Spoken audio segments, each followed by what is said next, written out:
तो आज की स्टोरी हमें दिव्या ने शेयर करी है और ये हमारे चैनल की पहली सब्सक्राइबर हॉरर स्टोरी होने वाली है। मैं बहुत खुश हूँ कि लोगों ने अपनी स्टोरी शेयर करना शुरू कर दी है। मैं अपनी खुशी बता नहीं सकता कि लोग अपनी स्टोरीज मेरे साथ शेयर कर रहे हैं। मुझे लगा था लिखना कितना मुश्किल होगा, बंदे नहीं करेंगे, लेकिन लोग लिटरली कर रहे हैं और दिव्या भी उन्हीं में से एक है। So thank you so much Divya story share करने के लिए। और अगर आप भी अपनी स्टोरी शेयर करना चाहते हो तो इस मेल आईडी पर अपनी स्टोरी सबमिट कर सकते हो। और अभी तक जिन लोगों ने भी अपनी स्टोरी शेयर करी है उन्हें तहे दिल से शुक्रिया, और मैं उनकी स्टोरीज पर काम कर रहा हूँ। सो डोंट वरी, आपकी स्टोरीज भी आएंगी। तो बात है 2005 की। दिव्या के पापा का ट्रांसफर दिल्ली में हो गया था और उनकी फैमिली भी दिल्ली में ही शिफ्ट हो गई थी। दिव्या बचपन से ही धार्मिक माहौल में पली बड़ी थी और उसे भजन मंत्र ये सब सुनना बहुत पसंद था। लेकिन दिल्ली आने के बाद वो इन सब चीज़ों से दूर होने लगी थी। बचपन में उसे भूत प्रेत इन सब चीज़ों के बारे में नहीं पता था, लेकिन वो अंधेरे से डरती थी। और जब भी अंधेरा वगैरह होता था तो वो अपनी फैमिली में मम्मी पापा के पास चली जाती थी। तो जैसे जैसे वो बड़ी हुई उसके दिल्ली में नए दोस्त भी बनने लगे थे, और उसी दोस्त में से एक उसकी ऐसी दोस्त थी जिसने उसे भूतों के बारे में बताया था। वो दोस्त उसकी 5-6 साल की थी और दिव्या की उम्र भी कुछ उतनी थी, 5-6 साल की, वो भी उसी के बराबर ही थी। और वो उसे भूत प्रेत की कहानियां सुनाया करती थी। पहले दिव्या इन सब चीजों को नहीं मानती थी, भूत प्रेत आत्मा वगैरह को, लेकिन जब से उस लड़की के साथ रहना शुरू करा है और उसकी बातें सुनना शुरू करी हैं, तब से वो इन पे विश्वास करने लगी थी। और उसके दिमाग में कुछ अजीब अजीब सी पिक्चर क्रिएट हुआ करती थी। बचपन में उसकी दोस्त उसे ये कहकर डराया करती थी कि वो पोजेस्ड है और अगर वो उसकी बात नहीं मानेगी तो वो उसकी फैमिली को मार देगी। दिव्या अपने फैमिली को खोने के डर से वो उसकी सारी बातें मानती थी। वो जो बोलती थी दिव्या वो करती थी। अभी दिव्या 21 साल की है, लेकिन वो उन चीज़ों को भुला नहीं पाई है जो उसके साथ बचपन में हुआ था। तब दिव्या छोटी हुआ करती थी, लेकिन अब वो सोचती है कि जो उसकी पोजेस्ड फ्रेंड थी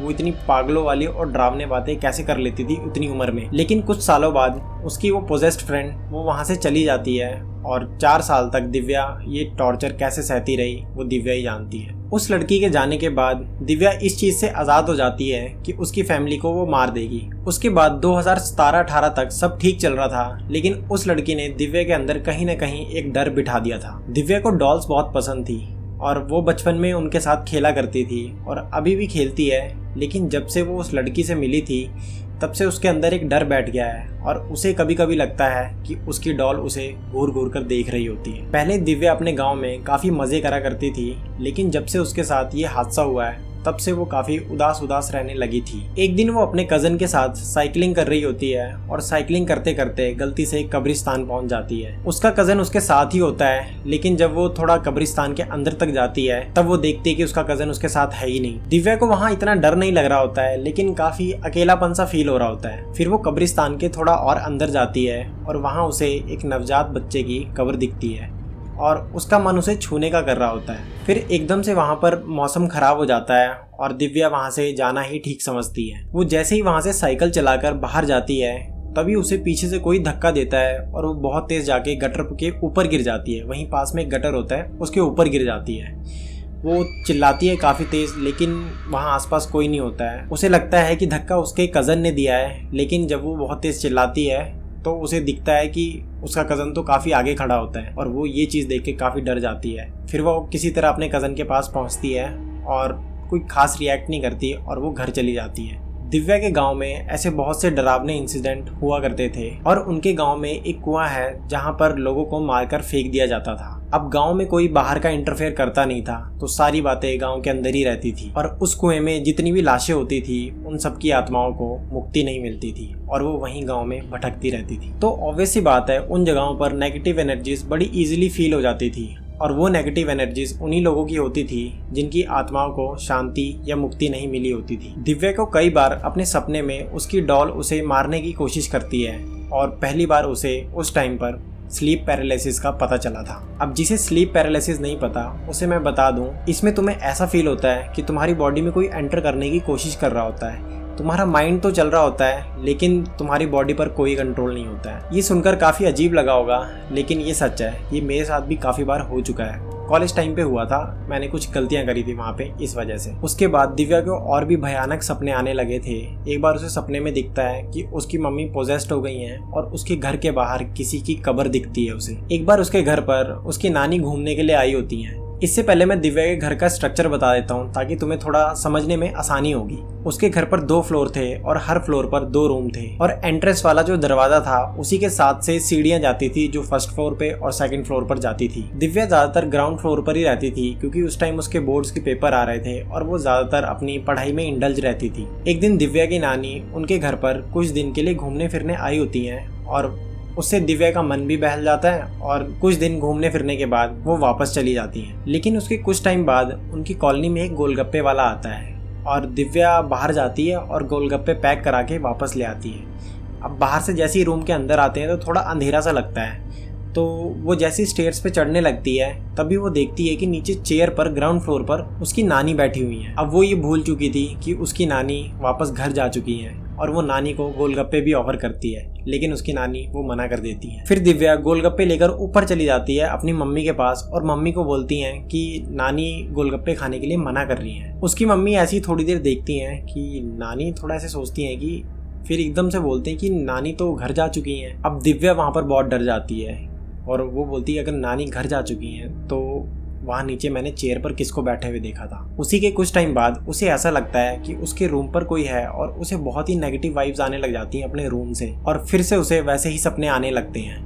लेकिन कुछ टाइम बाद ये सारी चीज़ें ठीक होने लगती हैं। सब कुछ बढ़िया चल रहा था, लेकिन 2018 में एक ऐसी घटना हो जाती है जिसे दिव्या बहुत ही शॉक हो जाती है। उसका जो कज़न था वो सुसाइड कर लेता है और दिव्या इस चीज़ को बर्दाश्त नहीं कर पाती है और वो गुस्से में बहुत रोती है। वो लास्ट टाइम अपने भाई से बात भी नहीं कर पाती है। सुसाइड के एक दिन पहले उसके भाई का वीडियो कॉल भी आया था, लेकिन फ़ोन साइलेंट होने की वजह से दिव्या फ़ोन उठा नहीं पाती है। कुछ रीज़न की वजह से दिव्या के भाई का क्रियाक्रम ठीक नहीं हो पाता है, उसकी वजह से उसकी आत्मा को मुक्ति नहीं मिलती है। उसके बाद उसकी फैमिली की कंडीशन बहुत ही खराब होने लगती है और दिव्या एकदम से बीमार पड़ जाती है और दिव्या बहुत ही सीरियस होती है। लेकिन हैरान करने वाली बात यह है कि डॉक्टर को अभी तक नहीं पता चला था कि दिव्या को हुआ क्या था। उसकी हालत बद से बदतर होती जा रही थी, लेकिन दिव्या हार मानने वालों में से नहीं थी। उसे पता था कि वो एक ना एक दिन ठीक हो जाएगी और उसी के कुछ टाइम बाद वो ठीक भी हो जाती है। लेकिन घर में कलेश खत्म नहीं हुआ था। कुछ दिन बीत जाते हैं और उसके कजन को कैंसर हो जाता है और उसके भाई को टाइफाइड और उसके एक और कजन को लिवर इन्फेक्शन हो जाता है और 2018 खत्म ही हुआ था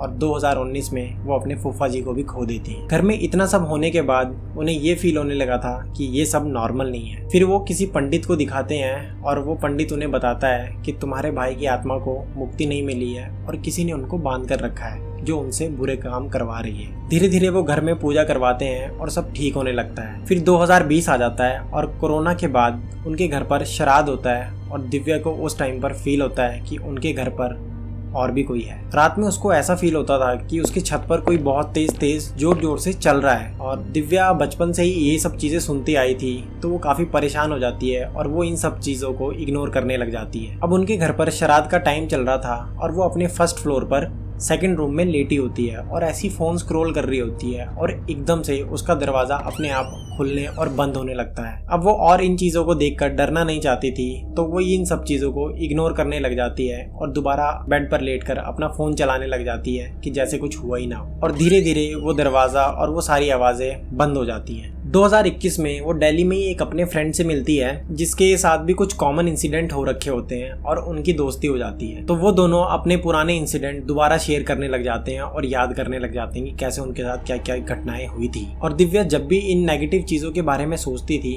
तो वो बहुत ही कमजोर फील करने लग जाती थी। एक दिन वो घर पर ही होती है और उसे रियलाइज होता है कि उसके हाथ पर नील पड़ रखी है और लेकिन उसे याद होता है कि उसके हाथ पर तो कभी भी उस टाइम पर कहीं चोट लगी ही नहीं थी। वो शाम को अपने दोस्त से फोन पर बात कर रही होती है और हॉरर टॉपिक्स के ऊपर ही उनकी कन्वर्सेशन चल रही होती है और तभी उसे अपने फ्लोर से कुछ अजीब सी वियर्ड सी हंसने की आवाज़ आती है जोर जोर से। वो आवाज़ें काफ़ी डरावनी होती हैं, लेकिन दिव्या शांत ही रहती है उस टाइम पर और वो ये डिसाइड करती है कि अपने दोस्त के साथ वो हॉरर टॉपिक्स पे बात करना बंद कर देगी। अब 2020 खत्म हो जाता है और 2021 में वो अपने बेस्ट फ्रेंड को भी खो देती है। उसके फ्रेंड की भी मौत हो जाती है। इस हादसे के बाद उसे रियलाइज होता है कि मौत कोई डर नहीं है और उसके अंदर एक ऐसी सोच डेवलप हो जाती है कि इंसान को ज्यादा से ज्यादा मार सकते हैं और इससे ज्यादा कुछ भी नहीं। धीरे धीरे दिव्या को ये चीजें फील होने लगती हैं कि ये जितनी भी नेगेटिव एनर्जीज होती हैं इनको हम तवज्जो देना बंद कर दें, इम्पोर्टेंस देना बंद कर कर दें या इनको इग्नोर करना शुरू कर दें तो वो हमारा कुछ नहीं बिगाड़ सकती हैं। ये सारा मन का वहम होता है जो हमें डराता है। इस बात से तुम कितना एग्री और डिसएग्री करते हो ये कमेंट में जरूर बताना। और लास्ट में दिव्या ने सब लोगों के लिए एक ही मैसेज दिया है जो कि पर्सनली मुझे बहुत ही अच्छा लगा। और उसने बोला था, इस पृथ्वी पर जो भी चीज है उसकी इज्जत करो और जो तुम्हें इंसान के रूप में जीवन मिला है उसके आभारी रहो। तो आज की स्टोरी यहीं खत्म होती है। अगर वीडियो पसंद आया हो तो वीडियो को लाइक, शेयर और चैनल को सब्सक्राइब जरूर कर देना। और स्टोरी सबमिट करने के लिए डिस्क्रिप्शन जरूर चेक कर लेना। मिलते हैं नेक्स्ट वीडियो में, तब तक के लिए बाय।